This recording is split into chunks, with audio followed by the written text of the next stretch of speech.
Isengard, one of the most iconic locations in Middle Earth and in Lord of the Rings. It serves many roles over the millennia. One of the initial interesting things about Isengard that, in my observation or opinions, are that first off, its construction and purpose predates Gondor and Arnor, and that it was some sort of focal point for Numenorean control of this particular region of Middle Earth, and it sits at a very important crossroads, if you will. It is the Gap of Isen. It defends or watches or overlooks the end of the Misty Mountains and the beginning of the White Mountains. It is close enough to Fangorn and to Lothlorien to the north, to heavily settled areas of men, the Dunlandings in the earlier days and to later days to the west, to the Rohirrim in later years, Gondorian settlements in the area. It is the guardian of the road, and they call it the Greenway, but the Great North-South Road that connects Gondor and Arnor, even into the years of The Hobbit and The Lord of the Rings. It is a primary transit point for any large forces of men and materials, when in the earlier years before Orthanc or Isengard was created, Sauron's armies marched on the elves and the humans to the west, and they had to come through this gap because there just isn't enough. It would take too long to march them through some of the mountain passes in any great numbers. It just would be a very long process. So another thing that always is in the back of my mind when I look at Orthanc and all the descriptions of it, it's pretty foreboding for the West Highmen's design. I mean, there's something morbid about the Numenoreans and their ancestors and their design of building constructs at certain points in their history. The teeth of the Morannon, for example, the towers of the teeth that guard the entrance to Mordor, were constructed out of the same mindset. They fit the environment was the excuse they were given, but there was some kind of dark mindset or bit of depression going on at the time of these creations. The material processes would be considered, by some definition, it depends on how you view this. It's either considered magic imbued in some way. They've imbued the walls of Orthanc itself, the foundation of the Dark Tower of Bradador, the gates of Minas Tirith.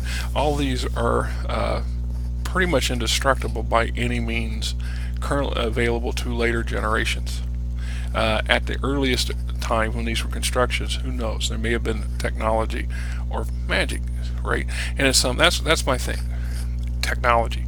The Numenoreans, with early aid of the elves, were tutored and learned great things that would be considered magical in later generations as the downslide occurs. So it would be easy to call it magic. Like a lot of things that the elves construct, it's easy to call what they did and how they did it was magic because we didn't understand, or our later generations are unable to understand how this stuff was constructed when it's actually a form of technology. The Numenoreans were known for having extremely powerful ships and extremely powerful weapons and daunting armor, etc., etc. And there's a lot of what considered magical items, the Plantaria, for example, that came out of this age, this era.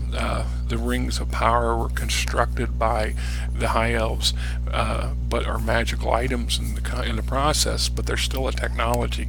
There was a lot of effort put into that concept, that this wasn't just something that they waved their hands and focused their mana on and it came into existence. They practiced, they learned, they perfected, and they corrupted. Technology corrupts to some degree, like power corrupts. So there is something to be said about that. When we're looking at Isengard itself, and in this particular installment, Isengard and the northern Gondor, the supplement, and this is not your traditional module. Most, and I can say that without a doubt, if you look at this one, for example, Fans of the Northern Marsh is a very central, very tiny location, and you're dealing with a number of scenarios in a mini campaign, or if you will, the traditional module, as you were. Even so, it still highlights a small portion of Middle Earth, of the game world. So it has its value in that prospect, but for the most part, it's just an adventure, or an adventure module. Now this, on the other hand, like a lot of the other larger ones, we have our I consider source books, because there's a lot of source material in here, both from J.R.R. Tolkien's works and presumptions of his works, and from filler, or what we would consider beta canon in some people's aspects, of the writers and creators who were seeking to find ways to fill in the blanks, to make it more detailed, if you will. So Isengard, as always, we have our section on definitions and transitions, the ways to use these things, how to use them correctly. We break down, in this case, racial and cultural subgroups. They'll basically similar mortal men in most way. Elves have several important, if subtle, differences as a race, blah blah blah. So we talk about the elves, the dwarves, the hobbits, the humans, and their varying their varying subclasses or subraces as potential encounters in this particular world. Then we got the orcs and trolls, Middle Earth campaigns, creative foundations. This is for the GM, giving you some basic information and assistance in trying to revive the Tolkien world, or the atmosphere, the spirit, or the flavor of Tolkien's world as we know it from the books and now the movies. The movies have gone to, opened it up to a much wider audience and stuff. Back in the day, it was you had the very crude animated movies, and they were crude. I still watched them. Commentary, approach to integrating this module into your campaign. It calls it a module, but there's so much more information in here. It really is not the traditional module. A source book is more appropriate. Guidelines for using your FRP rule system with this module. Conversion notes, so we can want to convert to the D20 system. Once again, over and over again, I say this, and I will emphasize this probably every time I do one of these things, because I can't help myself. They have this transition stat table. It's very simple. So if you don't like the old VACO system, you don't like to use the percentile system, the D100 system, you are familiar with D20 and that's your preference, there's your D20 system. It's not hard to do the math. So a +4 sword in the D20 system would be a +20 sword in the MERP or Rollmaster percentile system. It's just a matter of larger numbers, right? I mean, at the end of the day. So we got suggested spell lists, essence, mentalism, channeling. There's another thing about Lord of the Rings. Magic in the movies and the novels and the books, very subtle thing, very powerful stuff, very rarely utilized and seen. And as I said before, a lot of things that a lesser being or lesser race might see as magic is not seen as magic by. So when Galadriel uses her mirror, for example, she doesn't see the mirror as a magic item. To her, it is something she's innately able to do and to control, and via this artifact, she's able to focus and see things. It's a scrying mirror, and she can do things and she can affect things. And to her, it's not magic, it's just what is. And so in some essence, it can be argued it's elvish technology, because we don't know that other powerful enough elf masters can't utilize her mirror. Maybe not as effectively, but in truth, it's like the plantary, the seeing stones. It is said that only certain you have to spend a lifetime. A seer would spend a lifetime of trying to master the thing to be able to direct it at what they want to see, and even then they have to guard against the possibility what is, what was, and what will be kind of thing. It's kind of like the force aspect when we talk about seeing the future, the past, always in motion, etc., etc. There's something to be said to that. So the direct bloodline of Isildur, Aragorn's bloodline, this is why Aragorn is able to, through great effort, master the plantary and bend it to his will, because he has a inherent key. There's a genetic key in him that lets him easily atone with this item, where most others don't. Pippin breaks it up, and he's at the total mercy of Sauron, who dictates what he sees, how he sees it, and what he hears, and what he can and can't do with it. So he just, other than this unhealthy urge to want to mess with something that's to him high magic, it's a technological tool to those who don't view it as a magic thing. So when we look at magic in MERP, there are a lot of, you need to roll master spell law source book, in my opinion, to do it well. I found that it was just much easier to superimpose the D&D mechanics over the realm, over the world, because my players were much more intimately understanding how the mechanics for D&D worked, although there were little tweaks that had to be placed in. So we see, as you look at their lists, self-healing, liquid manipulation, lofty movement, muscle law, monk's sense, blood mastery, mind disease, inner walls. The list is quite extensive, but the wording's different, and the wording is the key to how these things can be interpreted and utilized. At some point I probably ought to try to do a video on this subject if I can. Anyway, so we have there's a nice big color map that goes with this, but I don't have access to it. I should have dug it out. I think I'll start trying to do that more. This is the one that's included in it. So as I said, Isengard sits at a crucial crossroads for southwestern Middle Earth, or Eredor. You can't get an army to the north very well without marching through the Gap of Isengard, the Gap of Rohan as it is now. A lot of this area was northern territory or provinces for Gondor for many years before they invited the Rohirrim to settle and to take over the area and relieve them of this burden.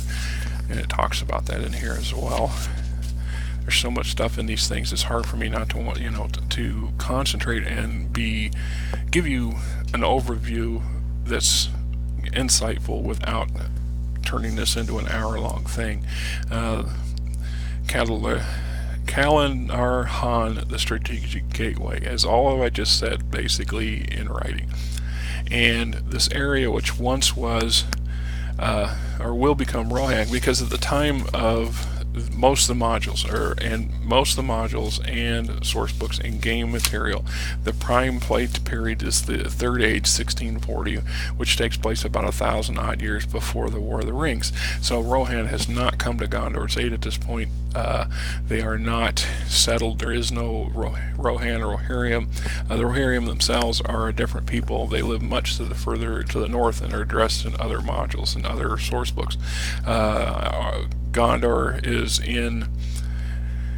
still fairly strong, and elements of Arnor still exist. Arthedain primarily, but they're in a struggle with Angmar.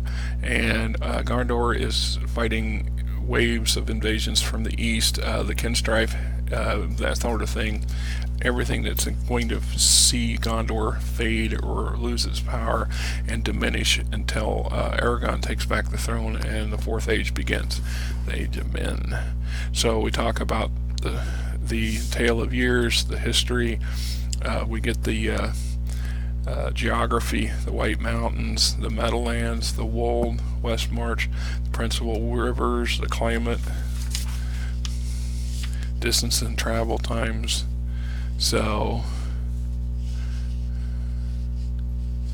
and roughly 50 miles from the Hornburg to the Fords of Isen. Algalon, the Isengard Argalon is the Firth or landing, a small port for Minas Tirith, roughly 80 miles, 150 miles to Fangorn, minus Arnor, Algaron to minus 460. Algaron, that's right. That is that landing area where the big statues are sitting up there. The asset to the Great River. Plants and animals of Calenardhon, or they call it Rohan in the future. Grasslands, trees, dangerous animals, small game, birds, healing herbs. Then we talk about Kalimdor and under Gondor. So, throughout the Long Age is ushered in by Roman Cell's defeat of the Easterlings in Third Age 500. Calenardhon is a rich, prosperous, and usually well-governed province. The newly acquired territories in Rohirrim, across the Anduin, and in the Dunlin on the far side of the Misty Mountains provide a buffer by extending the borders of the kingdom outward. This buffer helped to transform the area from a sparsely populated frontier into a thickly settled breadbasket for Gondor. Military garrisons, once vital to the defense of the border and the Great West Road, are kept up to a strength sufficient to enforce the king's peace, thus providing the foundation for long-lasting, stable prosperity that endures until the onslaught of the Great Plague, roughly Third Age 1635. Like I said, 1640, so 5 years after everything is in massive flux in 1640, which is why the creators and the writers chose that time period as a good time to base a gameplay for role-playing.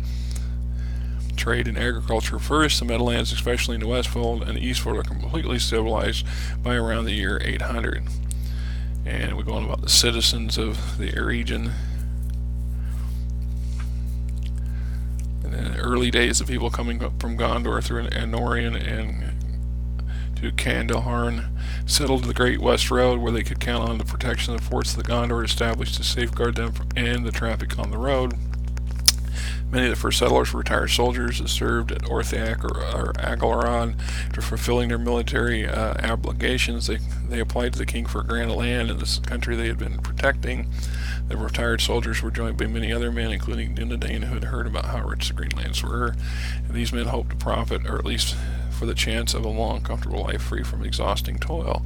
Many were descended from peoples who had lived in the island districts of Numenor, inland districts of Numenor, and the first settlers lived by hunting or herding. Later, as the richness of the land was demonstrated, they plowed the grasslands to plant grain. Unlike the lands in Anorian and Ithithin, which were granted to the king's son as their domain, Kandahar was directly granted to the king, to the men who promised they would bring the grasslands under his cultivation, etc., etc., etc. So you get an idea of what this place was like 1,000 years before what we see in the Lord of the Rings. The Rohirrim have come. They brought a different style of lifestyle. They do have settlements. They do have cities or towns and villages, but most of the fortresses and strong points that Gondor had maintained have diminished or turned to ruin.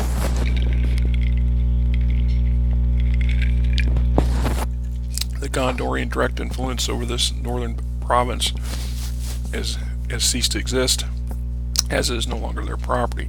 And yet there's old history, old bones that Rohan is built upon, which is one reason the Dunlandings have such a hatred for the Rohirrim and in turn the Gondorians, because they were pushed out of this region and pushed further to the west, which was more rocky and hilly and less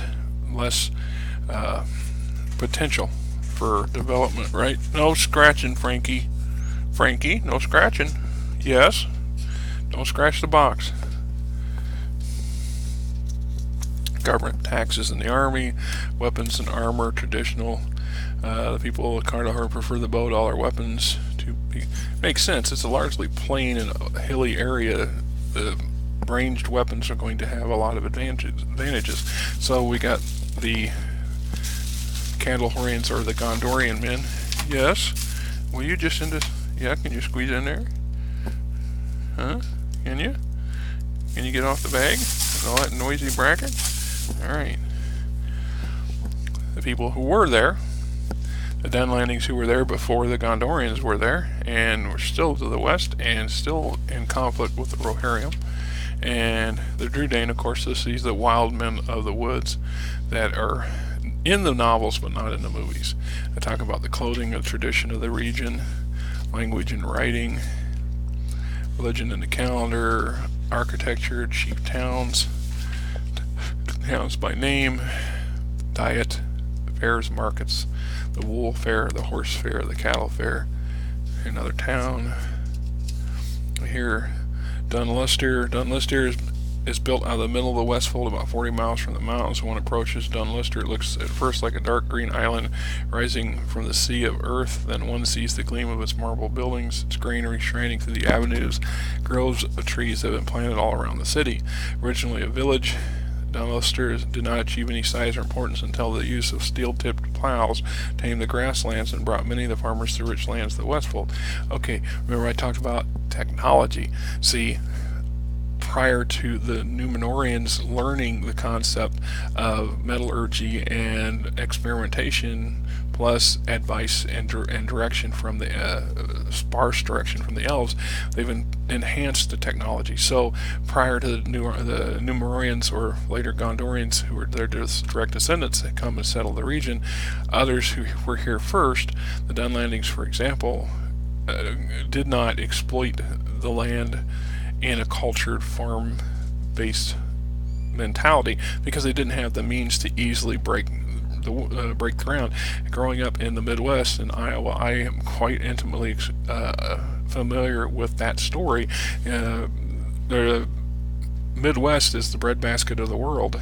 As much as some people may or may not want to make arguments on that, you're more than welcome to make that argument if you want. But it's the facts. The per capita, the amount of acreage under tillage, and its productivity based on technology, husbandry, agricultural practices, and a lot of trial and error, and has made it so we can produce so much food. Now, this is one of the reasons we see that the beginning of the industrial age in Europe and in America, but in Europe, where it is at some point a tipping point occurs where it takes far fewer farmers providing subsistence farming to supply them for themselves, but are enabled to therefore provide an abundance of overproduction or extra production, which can be sold or traded to those who can now settle in the cities and take jobs in manufacturing and in this industry to put their efforts towards manufacturing an item. Right, we take that for granted a lot. I think today, in my home state, they talk a lot about it here and there. It's a thing that keeps coming back around. So prior to the settlers coming to the Midwest and bringing the iron plow, it was a very daunting task to cut through the plain. You know, the natural, uncultivated planular grass was very thick and very dense, very hard.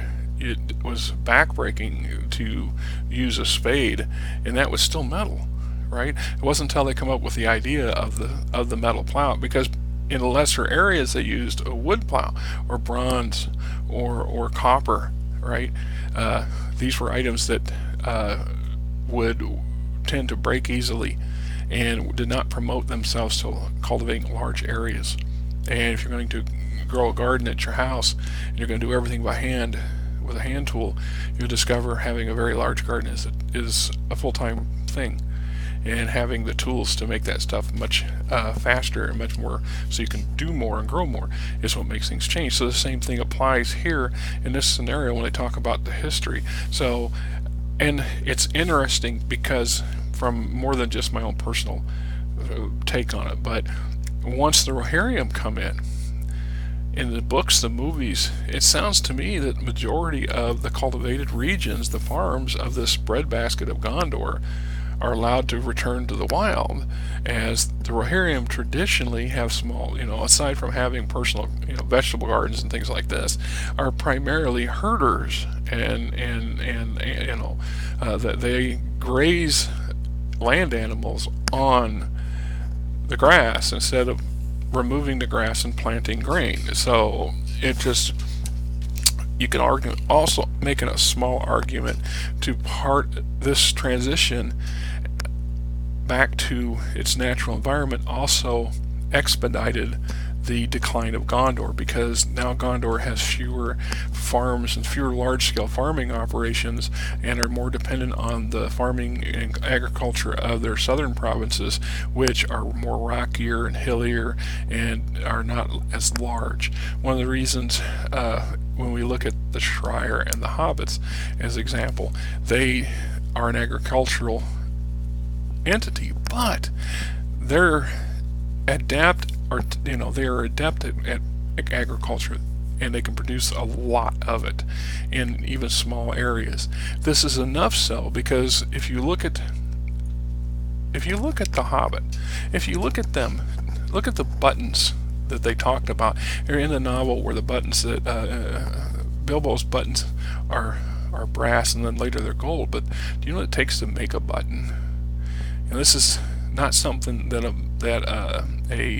blacksmith is going to spend his whole afternoon to make one item, because if he did, they were hideously expensive. So the idea that, you know, Bilbo had buttons on his vest meant that he was definitely a person of means, because these were not cheap things to get, or they came from someplace other than the Shire, which meant the Shire had active trade with places like Gondor that did have industry, or places from the Far East that did have industry. The implication is that there are plenty of craftsmen, and it's stipulated in the books, it's implied in the books, it's implied in the movies, that there are plenty of craftsmen who do not farm for themselves, but produce items, and either in small scale or moderate scale. For example, Samwise Gamgee, Samwise talks about his uncle running a rope walk. You have any idea what a rope walk is? I mean, most of you probably do, but for those that you don't, this is where they make rope. And why would you need a rope walk? Why would you need to manufacture rope in large enough quantities to justify having it said, well, my uncle ran a rope walk over and blah. Well, he had a small factory or a small manufactory where he manufactured rope in large quantities. He probably employed employees. These employees were then not working the farms, they were not working the land to feed themselves and their families, but they were working for somebody who was running a business who was going to pay them, and then they would pay for the farmers' excess materials. This is the whole process that allows for industrialization to be a viable thing. And then you ask, well, gee, was Sam Gamgee's uncle the only one to run a rope walk? Well, probably not. So that implies they had a lot of use for rope. And then what do we use rope for? Well, we use, today we use wire and chain and cable far more than we ever do rope. But if you go back 150 years, rope was a very large manufacturing commodity in great demand. Sailing vessels the typical sailing vessel of that era used a god-awful amount of rope, and in everyday things we use them for bindings and for securing and yeah, on and on and on. So the fact was, industry existed and it matters. So this changeover can see that. I guess I'm off on a tangent, I apologize for that, but it is something that a lot of this stuff really interests me, and I do follow a lot more than what I guess sometimes I feel people give me credit for. Another town like here, Audenrith is built on a little bit downstream from the fords of the Ondolo, where the river gathers in its channel. Once again, there are houses and landings on both sides of the river, deposits where grain, wool, and hides are stored. Real life of the town, however, takes place in the river itself. Many people just live on their boats. Canoes dart here and there across the river for watermen are fond of visiting and picnicking and fishing. They live on their boats because they like doing so, and they love above all other things the river, the sweet, the gently flowing Ondolo. These waters do not fail and are rarely flood. The river has cut its way through the topsoil bedrock. Its banks are 4 or 5 feet high, blah, blah, blah. where so the depots are on the riverbanks. Grain is loaded into sacks, stone stairs leading down to wharves. Empty sacks are often returned on cargo boats coming up from Osgiliath. Many of the what they see here, this is a small port town where the farmers bring their excess materials in. Somebody, a broker, purchases them or provides them with material for trade, and they gather the materials up, and then they load them onto barges and boats, and they float them down to the great cities of Gondor, which allow the great cities to exist. The great city of Rome did not exist and could not exist without the vast provinces of agriculture going on around it. And then even in that time, the lion's share of the population of Rome in many of our countries back in those days today was devoted to agriculture. It's upwards of 70 to 80% of the population. This happens up until the late 1800s, mid 1800s, when the Industrial Revolution starts to break out, when more and more people are needed to work the factories, the manufacturing, the mining, and all the other resource gathering that was required to fuel Industrial Revolution, industrial development and design and construction. Means fewer people on the farm. So the farmers need to be able to produce more food to feed these people. The economy is a vicious thing, and it goes around in a circle. So, which came first, the chicken or the egg? Well, in this case, the farmer came first. And without the farmer, you wouldn't have the baker. You wouldn't have the sweet seller. You wouldn't have the grocery store. You wouldn't have the restaurant. And I'm on a tangent again. All right. Fortresses of Calenardhon, Orthanc, and Angrenost. General description of Angrenost, and otherwise Isengard and Orthanc. The kind of nice, a bit confused, but the tower Orthanc, Isengard, is much more than just the tower. It says a ringed wall. It is a fortification. It varies from century to century who's controlling it and what, how important it plays its role.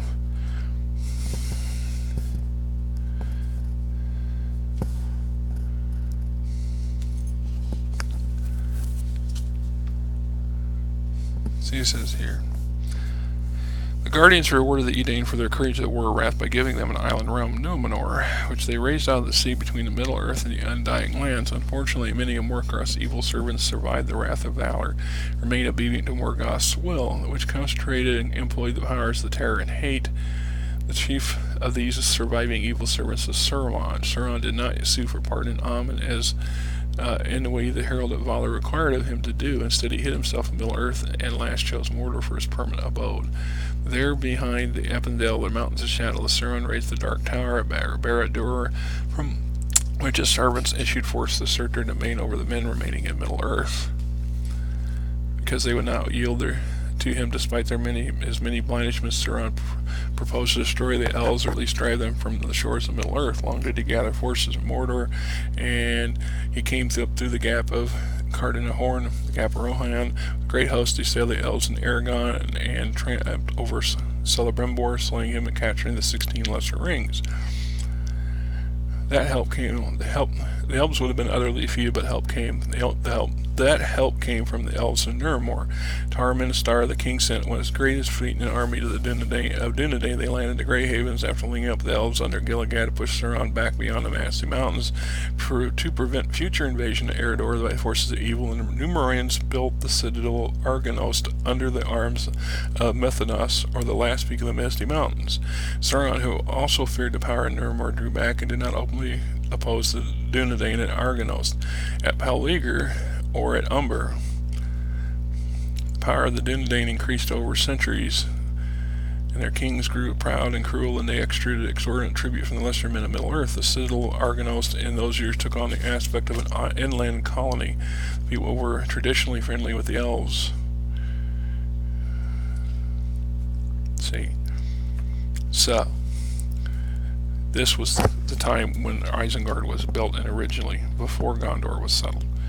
So we know that, as I said before, it predated Arnor and Gondor.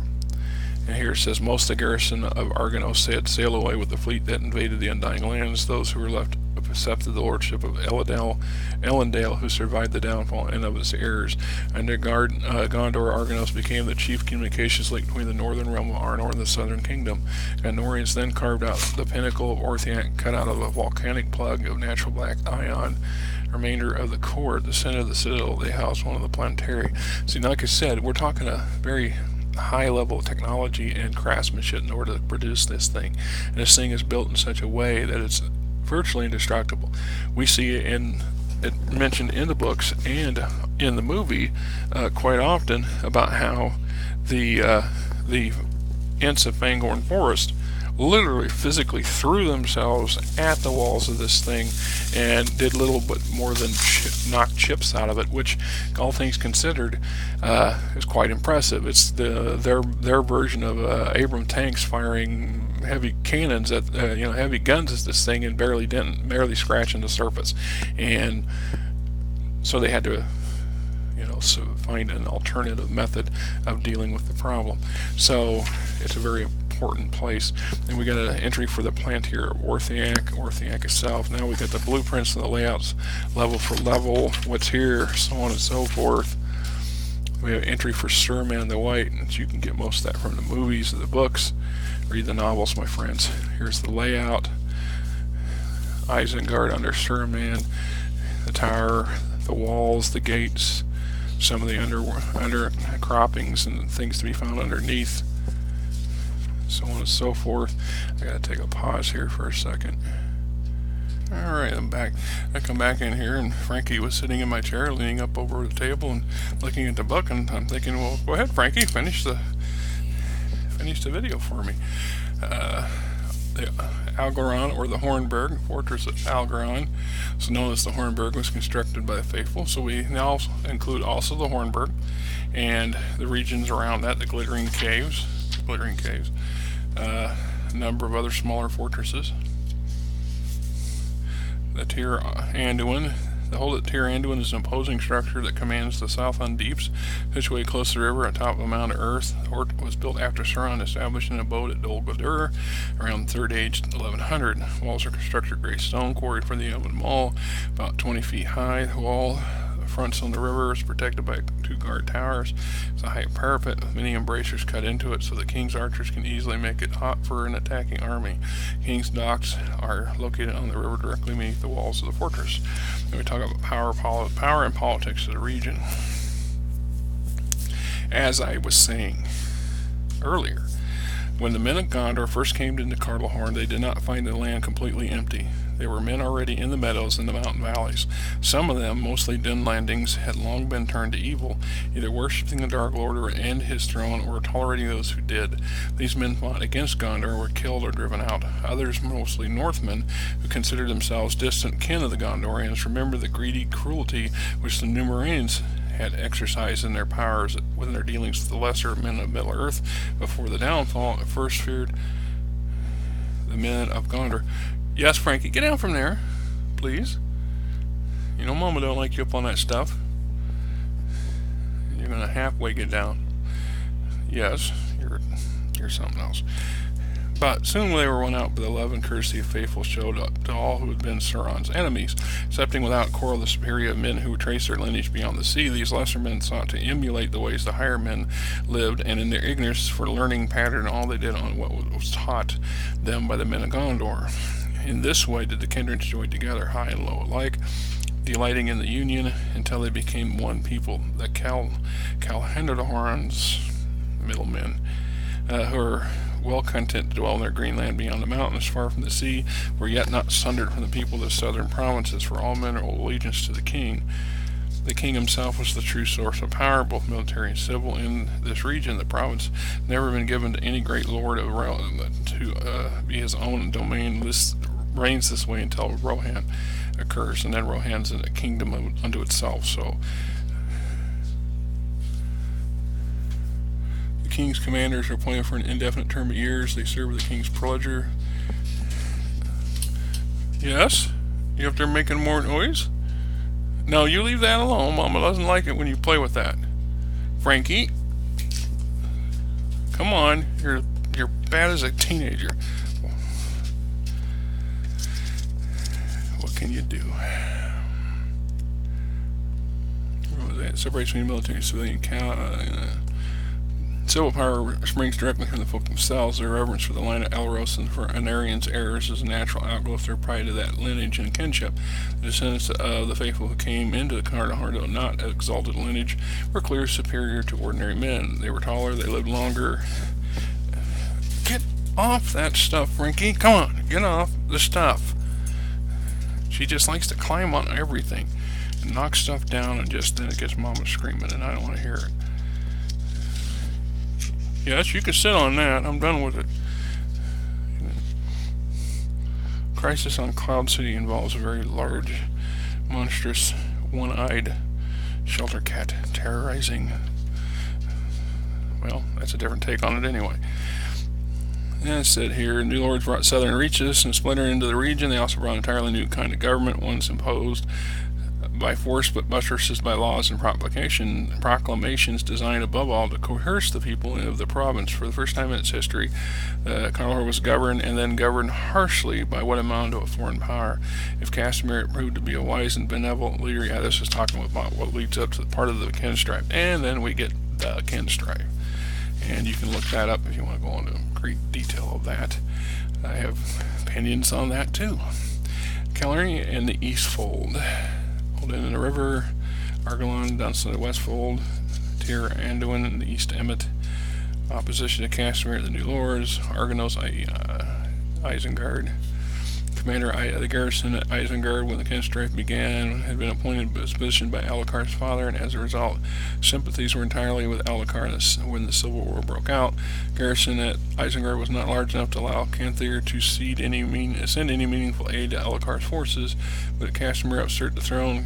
Carthanear refused to hand over the keys to the fortress. He had enough men to hold the front gates and the walls of the citadel against attack unless a large army was brought into the field against him. So he waited, biding his time to see what the future might bring. And a plantier in his possession allowed him to confirm the rumor of Alucard's escape from the ruin of Osgiliath and his flight to Rohirrim. For long, so many of Alucard's supporters had slipped through the cordon troops that Finlong kept stationed at the mouth of the valley, where Carnathera was able to sally forth, driving Finlong's men before him and secure the right bank of the Isen as far as the fords. So we got deepening troubles for Castamer's men. Ventures in the Calenardhon, Tales of the Calenardhon. So basically the ventures are set roughly at 1640, which is about when the Kinstrife takes place. They play loosely. You know, when we're talking the writers and designers for the writers and designers for Middle Earth, they played a little bit loosely with the timelines. Some things are a little bit in or out from that 1640 window, and that's fine because you kind of wanted to give as much stuff as they could. Isn't that right, Frankie? Huh? Yeah? Isn't that right? Yeah? Yeah? Frankie agrees. See, Frankie's smart. Too smart for her own good. I'm just saying, right? Yeah. So we got Ventures in Calenardhon. Most of it is based on the Kinstrife or being involved in the Kinstrife. Suggested player backgrounds. Said that the son or daughter of one of the wealthy merchants arrested unjustly by Finlong, who was trying to sneak in and free him. One of the group of scouts hired by Carthanear of Angrenost to make contact with the Green Aspen, solicit aid, and or set up an alliance. Dunlanding, the son of a daughter of Urdek, see the tales that seeks the hidden tomb in the valley. A young elf from nearby Lauren who has heard of the tyranny of Castamere's governors in the Green Aspen wishes to find him and join the underground. And there goes Frankie again. Frankie? Okay. You're fine there, just stay off the other stuff. Making too much noise. So invested in the lore of Dudain, seeking the last members of the race, having heard that they possess the secret to the rare life-giving herb. Someone interested in elven lore who has heard there are elves living in a forest south of Odendith and is seeking to learn more of their ways. We got a list of enchanted items. Here's the Nettlelac or Necklash Triad of Leaving Flames. Once a prized possession of the evil magician Sand Horror. It's 1 foot long rod, gnarled wood with 3-pronged iron appendage at one end. It's about also, it almost sounds like a back scratcher. the end of each outstretched prong is a large rough cut ruby. It is like in a claw like that. It sure is like make a great back scratch. No wonder it's a enchanted thing. Okay. Anyone with essence can wield it, and when it is fired, a triad of flame leaps from the gems. The firebolts can be directed up to three separate targets, providing they're all within 180 degrees of each other, and in the caster's line of vision.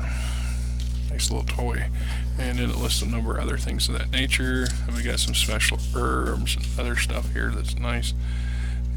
Let's see. The Breladair got a code. Comes in the form of a flower. You eat it.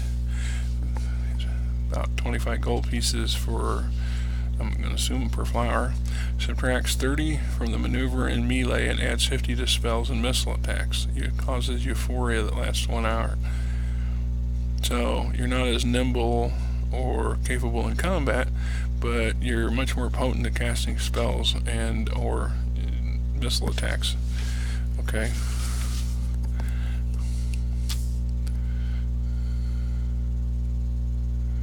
And then we got this, the Hawk 4.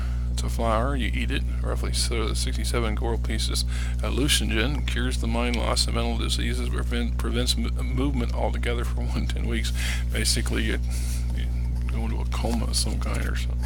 Well, it doesn't say coma, but you become, paralyzed for up to 10 weeks. Yeah, I want to eat that. Master military chart. Poisons and rotting things. Master NPC chart. Beast of Calenardhon. Average stats. Then we have this. This is one of the things that sets MERP apart from most other game systems. That it includes multiple potential eras. Now, there's some variants in Star Wars that do this, and there are other systems that have in their world building elements that can be allowed for it. But this one's very generically specific. So you have First Third Age, the Northern Frontier. This is the period of great expansion for the Gondorians, spreading north from the west across the vast fertile lands of Middle-earth. The citadal of Angrenost is under construction at this time. So pretty much the faithful have landed and established Gondor and Arnor, and it is a boom time for everybody. Third Age 1447, the fall of Castamere and the decline of Calenardhon. Some of the remnants of Dunling, like I said, this is the Kinstrife that, we're talking 1640 is the normal play period, so this would take place a couple 150 years before that, and yet it also kind of plays into where it could be during the same period. Calenardhon becomes the Rohan, so many hundred years later after the plague, the land at Calenardhon slowly degenerates into wilderness it once was, becomes more and more the burden of a declining Gondor to defend. When the land is virtually desolate, outposts are understaffed, travel through the area very dangerous. The Dunlanding and Orcish bands are virtually free to raid and molest helpless merchants and travelers. It's also well known that 2510 at Third Age Sauron, the steward of Gondor, presents Calenardhon to Arl and Rohirrim, and the land becomes known as Rohan. Because of the richness and depth of culture that is later time, it will not be delved into here. Yeah, there's an entire other book for that, and we will get to it at some point. Orthanc at other times, it's Orthanc detailed in this package. Sauron and Isengard, which is the most familiar for pretty much anybody that's interested in this sort of thing. Some nice little territorial regional maps and influences and stuff like that. So there we have it, right? Isengard in northern Gondor. A nice playable, and I know I harp on it a lot, I bring it up quite a bit. MERP is a classic system. It's a classic. There's such a diversity between the game system that it's, the mechanics and the campaign world or the world setting itself. And because Iron Crown Enterprises had the forethought to include the translatable tables in here, that one specific table allows you to use any of your favorite mechanic systems that work for a science fantasy or a fantasy, high fantasy, or sword and sorcery setting. So, Hyboria, for example, the mechanics for it would work here. Dungeons, Dragons, and all its variants, of course. Pathfinder, all its variants, of course, work here. There's a number of late market clones or variants in them. I know clones is not a proper word, and a lot of you don't like hearing it, but that's the way my view on that sort of thing is. I'm sorry, but these came first, and they're clones. And I'll even grant you that, technically speaking, D&D is a clone of a couple earlier systems. It's just a very, really good one. And at some point, they develop into their entity of their own. The system is flawed, just like every system is flawed, but it's still quite detailed and provides everything anybody could ever want, for the most part, to run a campaign. And the world setting is different. The world setting aspect of Middle-earth is timeless. It is classic, and the resurgence of things like the Peter Jackson's movies just enhances this. So if you can get your hands on these, by all means grab them. You will not be disappointed. I promise you will not be disappointed. You can get PDF copies pretty cheap. I can tell you right now, try getting these things. These, not so much. These can be pricey. Some are worse than others. It's a matter of, quantity. Obviously, this one is mine. I bought it when they first published it. This is the first edition, and it has seen a lot of use. It is slowly starting to come apart. I haven't ran a campaign using Middle-earth in a long time. I might eventually, when my current D&D Beyond campaign comes to a conclusion, consider starting a Middle-earth campaign for my own, just for fun of it. There's so much possibilities. There's so much material, so many things we can do. This is 1983. I was 16. 16 in high school when I bought that. This is one of their first, I should say, first of the second generation of material that came out. There was 7 or 8 that came out when they first introduced the game system. There was 7 or 8 modules and source books, if you will, that came out, and then and it was a test bed because they all came out pretty much at the same time, and to see how well they would be received, because you're looking at the time when Forgotten Realms was just beginning. Dragonlance was just beginning, and if you're familiar at all with those world settings, it's D&D's next generation worlds. Greyhawk was first generation to some degree. Judges Guild, first generation. It was from those that writers and designers' conceptual mindset came, and then people who wrote these books were true students of Lord of the Rings, or of Tolkien's works, before it was a thing to be a student thereof. I mean, I can tell you, and I'm off on a tangent again. I'm sorry, right? At least it's not about my personal information, my personal life. Right? Okay, I'm off on a tangent about this thing. The fact of the matter is that back then you only had what you had access to. These folks grew up reading the novels. That was it. You had a handful of books, Tolkien's works. There was a few others scattered around, but they weren't very well known.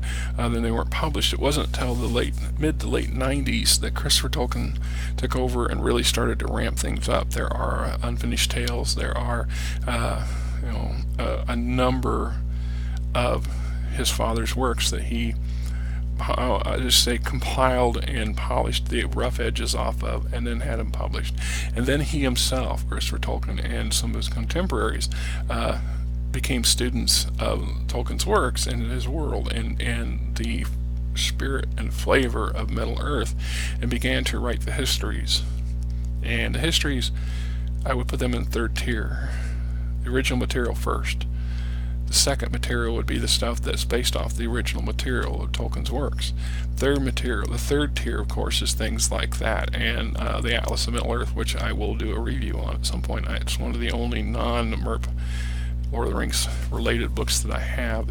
It's like Star Wars. I have the Star Wars Atlas, and there's a number of other non-game material books that are quite useful for playing in Star Wars.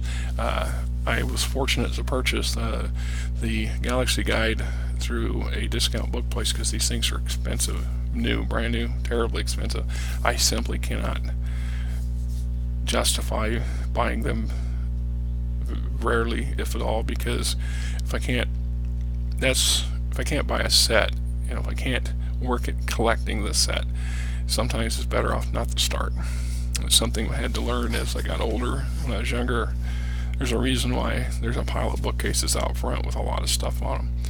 And I lament the fact now that there was several large boxes or totes full of other material that I either gave away back in the day for good reasons. I kind of wish I hadn't now, because I miss having it, like all my original first, the blue book, the blue set and the red set of D&D and things like that, because I would like to review them for the YouTube channel. It is what it is, right? Okay, so Isengard and the Northern Gondor.